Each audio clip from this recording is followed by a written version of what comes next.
Hello दोस्तों, नमस्कार। आज हम लोग क्वेश्चन सॉल्व करेंगे ब्रिक्स का। और यह क्वेश्चंस गेट और ईएससी लेवल का होगा। पहले जो मैच द फॉलोइंग क्वेश्चंस जो आ चुके हैं एग्जाम में वो देखते हैं, जो ब्रिक्स टॉपिक से आए हैं। ठीक है, पहला क्वेश्चन देखिए, यह हमारा। इसमें दो लिस्ट है, list one list two. List one में देखिएगा तो pugmill, plug and feathers, lewis, gelignite. तो पगमिल वर्ड आपने सुना होगा ब्रिक में। इधर देखिएगा तो ब्लास्टिंग, लिफ्टिंग, स्प्लिटिंग, टेम्परिंग। तो ध्यान दीजिए, यहाँ आपने पगमिल वर्ड सुना है और यहाँ आपने टेम्परिंग सुना है। टेम्परिंग क्या होता था? जब ईंट का जो मिट्टी है उस मिट्टी को प्रिपेयर करते थे, जिसका लास्ट स्टेज था जिसमें कि पानी को मिला के उसको मिक्स किया जाता था, उसको हम बोलते थे टेम्परिंग। और टेम्परिंग करने के लिए जो मशीन को यूज करते थे उस मशीन का नाम था पगमिल। तो ये ऑप्शन तो हमको समझ में आ रहा है। यहाँ पे जो पगमिल है हो जाएगा टेम्परिंग। ए का 4, बी का यहाँ लिख देते हैं, सी का और डी का। ठीक है, तो देखिए दूसरा है प्लग एंड फेदर्स। क्या होता है आपको समझाता हूँ। आपने हथौड़ा और छेनी को देखा होगा। जो हमारे छेने हैं जिसको कि चिसल बोलते हैं, वो चिसल कुछ इस तरह का पॉइंटेड होता है। तो प्लग एंड फेदर्स भी कुछ ऐसा ही स्ट्रक्चर है, लेकिन इसमें एक एक्स्ट्रा स्ट्रक्चर इस तरह का होता है, ऐसे। इसको क्या है, पंख की तरह दिख रहा है तो इसको हम फेदर बोलते हैं। तो ये जो एडिशनल स्ट्रक्चर है इसको पहले इंसर्ट करते हैं, ऐसे इंसर्ट होता है और एक बेंट रहता है ऐसे।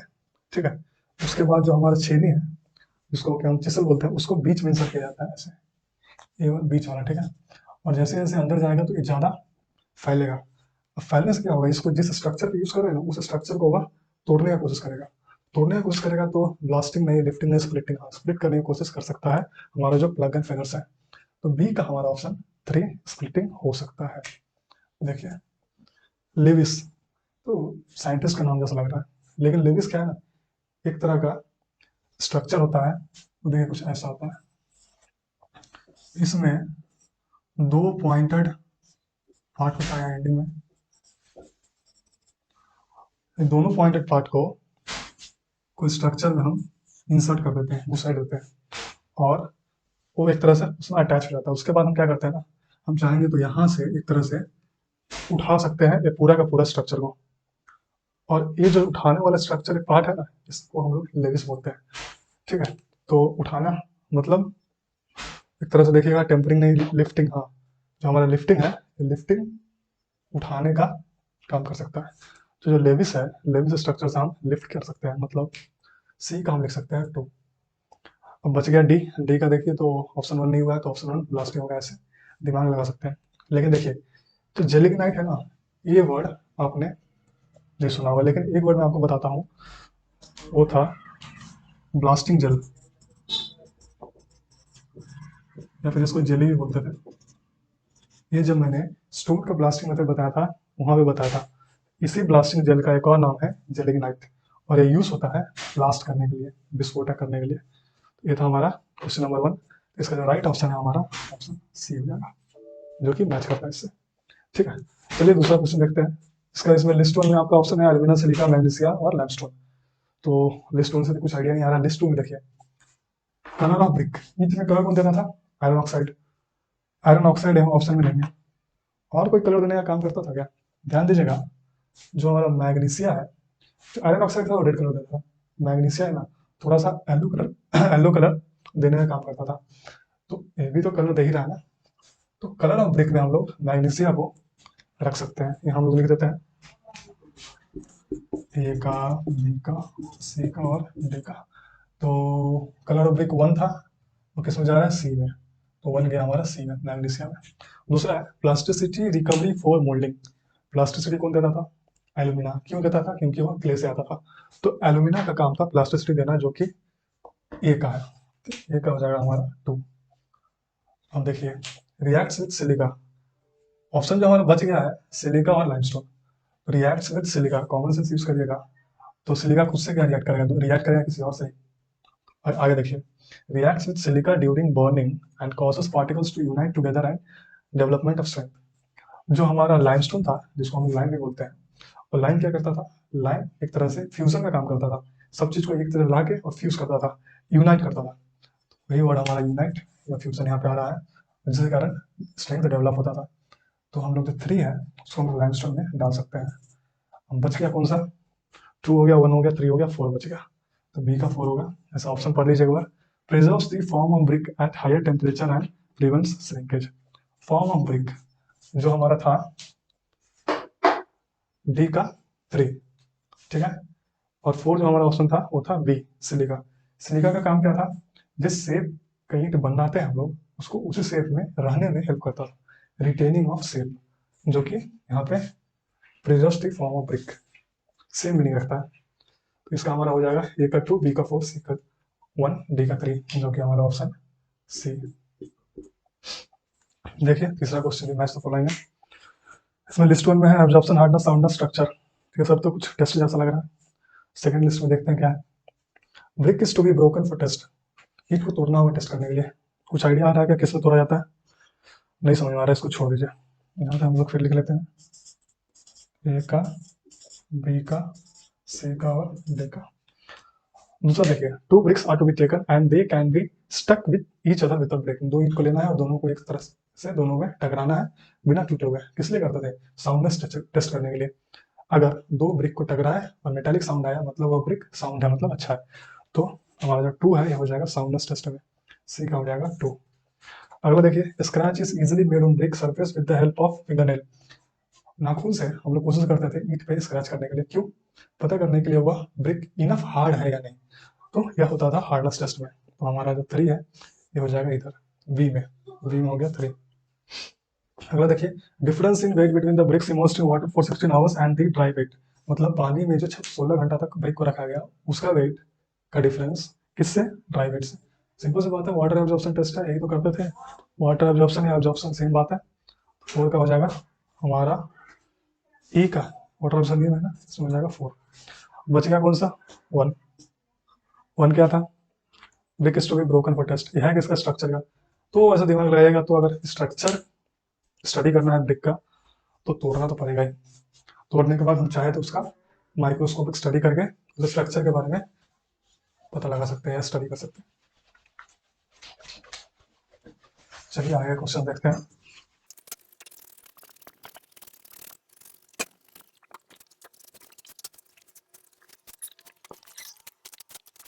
चलिए 3 क्वेश्चन हो गया था, हम लोग चलते हैं क्वेश्चन नंबर 4 में। हमारा क्वेश्चन नंबर 4 क्या बोलता है देखिए, bull's trench kiln is used in the manufacturing of lime cement brick, क्या none of this. Bull trench kiln हमने जब ब्रिक पढ़ा था, देखा था, जो ईंट को जलाते हैं, देखिए ब्रिक को बर्न करते हैं। बर्न करने का 2 स्ट्रक्चर था, एक था क्लैम्प और एक था किल। किल में भी मैंने आपको बताया था 2 तरह का स्ट्रक्चर होता था, एक था इंटरमीडिएट और एक था कंटिन्यूअस। इंटरमीडिएट में 2 था, अप ड्रॉट, एक था डाउन ड्रॉट। कंटिन्यूअस में था वोल्ट ट्रेंच, एक था हॉफमैन और एक था टनल। ठीक है, ये सब डिस्कस हो चुका है। क्वेश्चन क्या बोलता है कि जो बुल स्ट्रेंच किलना है, बुल स्ट्रेंच किलना है या किसके मैन्युफैक्चर में यूज होता है? सिंपल से भाई, ईंट को जलाने में यूज होता है। ऑप्शन सी हमारा ब्रिक हो जाएगा। चलिए देखते हैं सेकंड क्वेश्चन। हमारा सेकंड क्वेश्चन है, as per Indian standards for bricks minimum acceptable compressive strength of any class of burned clay bricks in dry state is. एक तरह से सिंपल भाषा में देखा जाए तो मिनिमम स्ट्रेंथ क्या होना चाहिए ब्रिक्स का, जिससे कि उसको यूज किया जा सकता है, कम से कम कितना स्ट्रेंथ का ब्रिक को यूज कर सकते हैं। तो मैंने आपको बताया था एक कोड था हमारा IS 1077/1992। इसमें सबसे कम ग्रेड का कौन सा ब्रिक डिस्कस किए थे? 35 ग्रेड का, और इसका स्ट्रेंथ कितना था? 3.5 न्यूटन पर एम स्क्वायर। ये सबसे कम स्ट्रेंथ वाला ब्रिक था, इसको क्या हम यूज कर सकते हैं बस। ठीक है, क्वेश्चन में देखिएगा तो ऑप्शन है 10 मेगा पास्कल, 0.75, 5 और 3.5। तो इसका हमारा ऑप्शन हो जाएगा डी, 3.5 मेगा पास्कल सही। ठीक है, क्वेश्चन नंबर अगला देखते हैं, क्वेश्चन नंबर 6 में क्या बोलता है, consider the following statements. Statement दिया हुआ, इनको चेक करना है। पहला क्वेश्चन क्या देखिए, पहला ऑप्शन क्या देखिए, About 25% of alumina in brick earth imparts the plasticity necessary for molding bricks into required shape.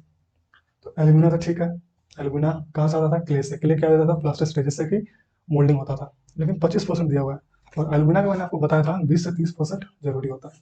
तो ये ऑप्शन, पहला ऑप्शन एक तरह से सही है। एक तरह से वन लिखा हुआ, वन लिख देते हैं। सेकंड ऑप्शन देखिए, सेकंड ऑप्शन इसका क्या है? Iron pyrite present in brick earth preserves the form of bricks at higher temperature. तो आयरन पाइराइट जब अगर मिक्स में हम मिला देते हैं ईंट को बनाने के लिए, उससे क्या होता है? ईंट में हायर टेम्परेचर में क्रिस्टलाइजेशन होता है। क्रिस्टलाइजेशन होने के कारण थोड़ा सा उसका ब्रिटलनेस बढ़ जाता है। ब्रिटलनेस बढ़ जाएगा तो जल्दी टूट जाएगा, और क्या, जल्दी टूट जाएगा। तो आयरन पाइराइट ना यूज करें वही सही है। तो ऑप्शन 2 हमारा गलत हो गया, क्योंकि 2 क्या बोल रहा था? आयरन पाइराइट ईंट को बचाता है, बचा के रहा है, बर्बाद करता रहा है। तीसरा देखिए, presence of weeds in brick earth makes the brick unsound. Weeds क्या होता है? देखिएगा ईंट का जब दीवार होता है, दीवार में देखिएगा कहीं कहीं पेड़ पौधा उगने लगते हैं या जन्म जाते हैं। उन्हीं पेड़ पौधों का हम लोग, या अनवांटेड अनवांटेड प्लांट्स जो हो जाते हैं, डेवलप हो जाते हैं, the unwanted plants which develops in the structure is known as weeds. तो वो वीड्स क्या करता है ना, ईंट को कमजोर कर देता है। क्योंकि ईंट को कमजोर कर देता है, ईंट हो गया अनसाउंड। यही बोल रहा था यहाँ पे, वीड्स अगर ईंट में प्रेजेंट है तो उसको अनसाउंड बना देते हैं। तो ऑप्शन 3 हमारा सही है, ऑप्शन 3 सही है। तो 6 का ऑप्शन 1 एंड 3 राइट हो जाएगा, जो कि हमारा ऑप्शन बी में है। बी में है 1 एंड 3। ठीक है, आगे देखिए, क्वेश्चन नंबर 7 क्या है? Bricks are burned at a temperature range of. ईंट को जलाने से रिलेटेड है, तो मैं यहाँ लिख देता हूँ 7 नंबर। ईंट को जलाते थे, 3 स्टेज में जलता था ईंट। क्या क्या था? हमारा सबसे पहले था एक तरह से डिहाइड्रेशन स्टेज। ये होता था 400 से 650 डिग्री सेल्सियस तक। ये था हमारा पहला स्टेज। उसके बाद हम लोग करते थे ऑक्सीडेशन। इसका ऑक्सीडेशन हम लोग करते थे 650 से 900 डिग्री सेल्सियस तक। तीसरा स्टेज था विट्रिफिकेशन, जो कि हम लोग 900 से 1250 डिग्री सेल्सियस तक करते थे। तो इन टेम्परेचर्स में ईंट को लेके जाया जाता है जलने के वक्त। पूछ रहा है ईंट को जलाया जाता है कौन सा टेम्परेचर के रेंज में?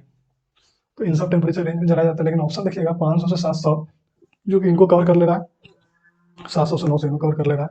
900 से 1200 विट्रिफिकेशन स्टेज बता रहा है। 1200 प्लस तो अभी नॉर्मल ब्रिक्स में यूज नहीं होता है, वो हम लोग पढ़ेंगे आगे। रिफ्रैक्टरी ब्रिक्स होता है जो हायर टेम्परेचर को सह सकता है, उसके लिए यूज होता है। तो देखिएगा इसका ऑप्शन हम लोग कौन सा मार सकते हैं? तो हाईएस्ट टेम्परेचर हम लोग कौन सा यूज कर रहे हैं? 900 से 1250। तो जो ऑप्शन सी है 900 से 1200, जो कि इससे मैच हो जा रहा है। हम लोग हाईएस्ट टेम्परेचर लेके चलते हैं, जो कि ऑप्शन के अनुसार सही हो जाएगा। ठीक है, तो 7 का हम लोग ऑप्शन सी 900 टू 1200, जो कि विट्रिफिकेशन स्टेज में आ जा रहा है, ऑप्शन सही हो जाएगा। अगला देख लीजिए, क्वेश्चन नंबर 8।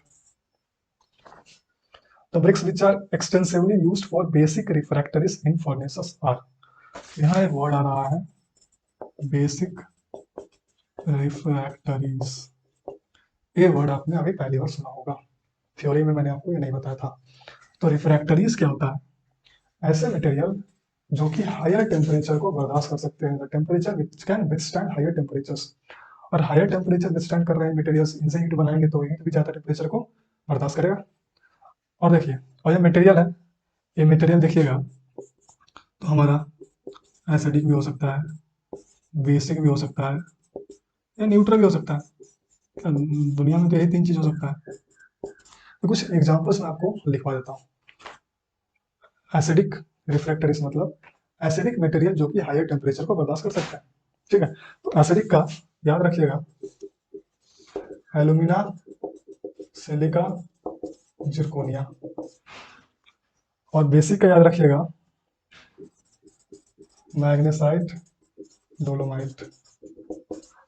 और न्यूट्रल का याद रखिएगा एल्यूमिना, क्रोमिया और ग्रेफाइट। ठीक है, ये थ्योरेटिकल पार्ट है, ध्यान दीजिए, ध्यान रखिएगा। ठीक है, क्वेश्चन हमारा पूछ रहा था the bricks which are extensively used for basic refractories. Basic refractories इसमें मैग्नेसाइट और डोलोमाइट मैंने आपको लिखाया था। ऑप्शन देखिएगा, पहला क्या था? Chrome BRICS. तो क्रोम हमारा यहाँ रहा न्यूट्रल ब्रिक्स है। दूसरा आ रहा सिलिमेनाइट, जो कि एक तरह से न्यूट्रल ब्रिक्स से ही बनता है। मैग्नेसाइट देखिएगा ना, मैग्नेसाइट हमारा बेसिक है, तो हमारा ऑप्शन मैग्नेसाइट बेसिक जो कि ऑप्शन सी है, 8 का सी हमारा ऑप्शन राइट हो जाएगा। हाँ आगे आते हैं हम लोग क्वेश्चन नंबर 9 में। Which one of the following procedure is applied to determine the soundness of brick? कितना सिंपल सा बात है, इसमें से कौन सा साउंडनेस ऑफ ब्रिक को बता रहा है। तो साउंडनेस टेस्ट कैसे करते हैं, ईट को लिया टकराया, मेटालिक साउंड है तो ब्रिक साउंडनेस सही है, जो साउंड ब्रिक है। मेटालिक साउंड नहीं है, डम साउंड है तो अनसाउंड ब्रिक है, खराब ईट है। पहला ऑप्शन क्या बोला, देखिए immersing the brick under water, पानी के अंडर में डाल दी ईट को 24 घंटे के लिए, and determining the quantity of water absorbed by brick. ये साउंडनेस थोड़ी है, ये तो वाटर एब्जॉर्प्शन टेस्ट बता रहा है, जो कि ऑप्शन हमारा ये हमारा गलत हो जाएगा, बी सी डी। भी देखिए immersing the brick under water डाल दिया, ठीक है 24 घंटे के लिए, and determining its expansion using le Chatelier apparatus. मैंने अभी तक ब्रिक स्टोन बताया, ली चैटलियर एपैरेटस का नाम अभी तक मैंने नहीं बताया, लेकिन अभी बताता हूँ। जो ली चैटलियर एपैरेटस है ना, ये साउंडनेस टेस्ट के लिए है, तो ऑप्शन सही हो जाएगा। नहीं, यह सीमेंट का साउंडनेस टेस्ट यूज करने के लिए होता है। सीमेंट का जब टेस्ट पढ़ेंगे उसमें हम ली चैटलियर का साउंडनेस टेस्ट पढ़ेंगे, लेकिन यहाँ बात क्या हो रहा है, ईट का टेस्ट का, तो ईट का टेस्ट में ली चैटलियर एपैरेटस यूज नहीं होता है, ठीक है। तीसरा देखिए टेक्निक टू ब्रिक्स, ठीक है, दो ईट लिए, हीटिंग अगेंस्ट ईच अदर, एक दूसरे से टकरा दिया, and observing whether they break और not, and type of sound produced by, यही तो था साउंड टेस्ट, दो ईट को लेना था, टकराना था बिना टूटे हुए, मेटालिक साउंड है तो ब्रेक साउंड है, तो हमारा ऑप्शन सी हो जाएगा सही। डी क्या है, scratching the brick by finger nail, नाखून से स्क्रैच करने लगा था, हार्डनेस टेस्ट था, 9 का सी हो जाएगा सही। चलिए क्वेश्चन नंबर आगे देखते हैं। आगे आता है हमारा क्वेश्चन नंबर 10। क्या बोल रहा है, the minimum compressive strength of first class brick should be. अरे तो फर्स्ट क्लास ब्रिक का कम से कम 10 न्यूटन पर mm स्क्वायर से कंप्रेसिव स्ट्रेंथ तो ज्यादा ही होना चाहिए, 2 का 7.5 से ज्यादा होना चाहिए, 3 का 5 से ज्यादा होना चाहिए, ग्रेटर देन 5, ग्रेटर देन लगा दीजिए 5 न्यूटन पर mm स्क्वायर, ठीक है। क्वेश्चन क्या था, minimum compressive strength of first class brick का 10 से ज्यादा होना चाहिए, तो कम से कम क्या 10 होना ही चाहिए, 10 न्यूटन पर mm square, option D. Simple सा क्वेश्चन। आइए 11 में, consider the following stages in the manufacturing of brick. 3 stage दे दिया, इसको बोल रहा है कंसीडर करिए, देखिए वेदरिंग, मोल्डिंग, टेम्परिंग, ठीक है। बताना है correct sequence of these stages in the manufacturing of brick. तो देखिए क्वेश्चन नंबर 11 है, ईंट की मिट्टी को तैयार करने के लिए कौन कौन सा स्टेप था, अनसॉइलिंग, क्लीनिंग, वेदरिंग, ठीक है। वेदरिंग कर दिया, उसके बाद हम लोग ब्लेंडिंग करते थे, उसके बाद टेम्परिंग करते थे, और इसके बाद हम ईंट को मोल्डिंग कर ले दे सकते हैं, इसके बाद हम लोग करते थे मोल्डिंग। हमारा ऑप्शन देख लीजिए, हमारा ऑप्शन 1 में है वेदरिंग, 1 में है वेदरिंग, 2 में मोल्डिंग, 2 में मोल्डिंग, हमारा 3 में है टेम्परिंग। ये है हमारा क्वेश्चन, ध्यान दीजिएगा। जो वेदरिंग है, वेदरिंग कहाँ आ रहा है, तो वेदरिंग हमारा यहाँ पे आ रहा है, ऑप्शन 1 यहाँ आ रहा है। मोल्डिंग कहाँ आ रहा है, यहाँ आ रहा है, ऑप्शन 2 यहाँ आ रहा है। टेम्परिंग कहाँ आ रहा है, टेम्परिंग यहाँ आ रहा है, 3। तो करेक्ट सीक्वेंस क्या होगा, 1 आया, उसका 3 आया, फिर 2 आया, तो 1 3 2 उसका आंसर हो जाएगा। 1 3 2 कौन सा ऑप्शन है, ध्यान दीजिए ऑप्शन सी में 1 3 2 है। कुछ और क्वेश्चन है, इनको हम लोग नेक्स्ट वीडियो में कवर करेंगे। धन्यवाद।